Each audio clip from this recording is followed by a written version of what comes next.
Our next performer has toured with superstars from Eric Clapton, Michael Jackson to Julio Iglesias, and has been a favorite on The Tonight Show. In fact, Jay Leno has called him one of the brightest comedians around.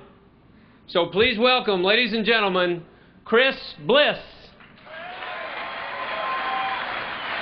Turned 50 not long ago. I didn't think it was going to bother me either, because no other birthday'd ever bother me, and I was willing to go with what your friends will all say. Hey, Chris, it doesn't mean a damn thing. It's all in your mind. It's just a number. You're as old as you feel. 3 days after my 50th birthday, I'm walking to the club that I'm working at. An SUV rolls by, the window rolls down, and a teenager stares straight at me and goes, "I see dead people."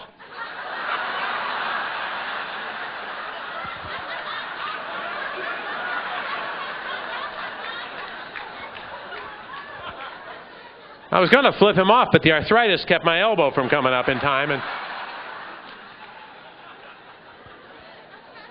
can't believe that. Although I actually feel pretty good at 50, and there's a reason for that. It's because I did not make a mistake I see so many young men making these days. And you young men in the audience tonight, don't make this mistake. Don't get in shape too early. Sounds healthy, but psychologically a bad move. If you're ripped in your mid-20s, by the time you hit 30, the decline starts. By the time you hit 40, it's straight downhill. By the time you're 50, you're in the worst shape you've ever been in. Party through your 20s, party through your 30s, right up until that day in your mid-40s when you get that palpitation that scares the crap out of you. That's what the gym is for.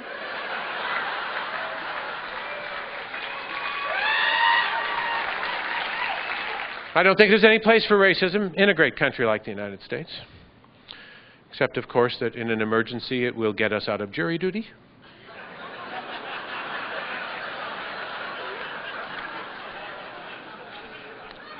Which is fair because it works the same way for all of us. They call you for jury duty, you can't get out of court, go down to the courthouse.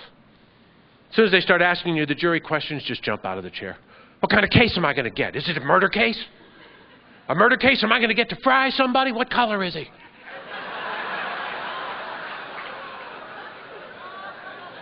They'll send you home. They'll never call you for jury duty again. Except in Texas, where they'll make you the judge. Thank you so much.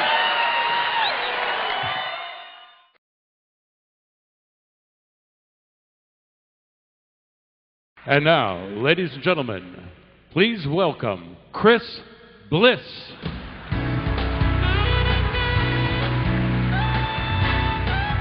That was already the longest drive of my life, 400 miles across the desert, the same day that Kurt Cobain from the rock group Nirvana commits suicide. So every time that I find a radio station, they're in the middle of a tribute to Nirvana. 400 miles. Here's another tribute to Nirvana. By the time I hit the 200-mile mark, I was thinking, man, that is sad. At least when John Lennon died, they could play more than 8 songs.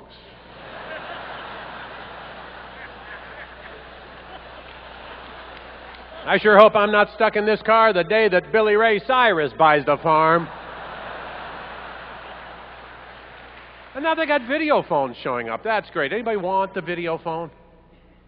Not many people. And I thought about this. It's not just the obvious loss of privacy. You know what the worst thing's going to be when we all have video phones? You are going to have to look like you're interested in what everyone's saying to you. Some of you will never work again.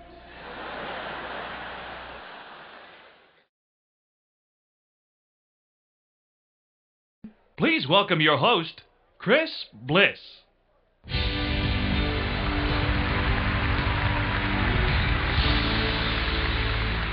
Well, let me begin a less formal welcome. Let me welcome you all here to the 2006 EMC kickoff. This is a very important meeting, as you know. This is the first global kickoff meeting for EMC in 3 years after a series of important acquisitions. So how many of you were not a part of EMC 3 years ago? Please applaud if you were not a part of EMC 3 years ago. Right there, I think that is your first great opportunity at this meeting to expand and increase the flow of information across that analog interface, both inside and outside of these meeting halls here. And that's what I'm here for, to help the flow of information just keep moving during these sessions here. My name is Chris Bliss, and I will be your host and MC for most of these sessions. And for the last 20 years, I've made my living primarily as a stand-up comedian. I've performed at pretty much every kind of event that you can imagine. I've done national television appearances on The Tonight Show. I've done international comedy festivals in Canada, Ireland, the UK, and Australia. I've opened in major concert venues like this one for Eric Clapton and Julio Iglesias and other superstars. I've even done a stadium tour. I performed at 55 sold-out shows as the exclusive opening act for the king of pop, Michael Jackson, and face it, who would make up that credit at this point in time? All told, I performed in over 25 countries on 4 different continents, and I realized that that's not quite as impressive a resume as EMC, but hey, I'm just one guy, and you are nearly 6,000 strong out here today. You are 6,000 strong out here today, aren't you? Get that energy going. I've also performed at hundreds of corporate events, the most memorable of which was in the year 2000. I performed at an event at the corporate headquarters of an energy colossus called Enron. And who would make up that credit at this point in time? It was a memorable meeting. I always remember it because all the top executives of the company came riding into the atrium at the Enron building on Harley Davidsons. They were dressed head to toe in black leather. They rode through the 2,500 employees, up a ramp onto the stage. The place went crazy, of course. And after the event, and I'm not making this up, after the event, the CEO of the company actually told me that the best thing I could possibly do with my check was to go out and buy Enron stock with it. I didn't feel comfortable about that, so instead I called my broker and I told her to buy WorldCom. And the most interesting thing of it is that I didn't find out until I was reading transcripts from the bankruptcy hearings that I was actually paid $12.5 million for that event.